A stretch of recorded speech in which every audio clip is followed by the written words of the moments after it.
Hello and welcome to the tip of the week. This week's topic is change the meeting organizer of a calendar event. There will be times when you set a meeting up in Google Calendar that requires someone else to run the meeting. A personal emergency or illness are two examples of why this would happen.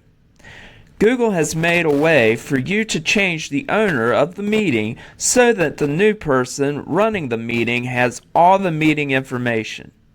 Let's look at how to change the meeting organizer of a calendar event. Open Google Calendar and go to the day the meeting is scheduled to occur. Click on the meeting on your calendar.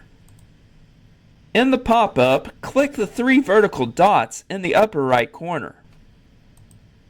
Click Change Owner and type the new owner's name in the text box.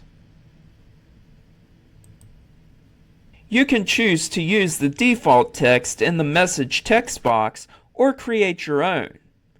Click Change Owner. Note, this will only work on meetings where you are the organizer or owner. Do you have questions about using Google Workspace?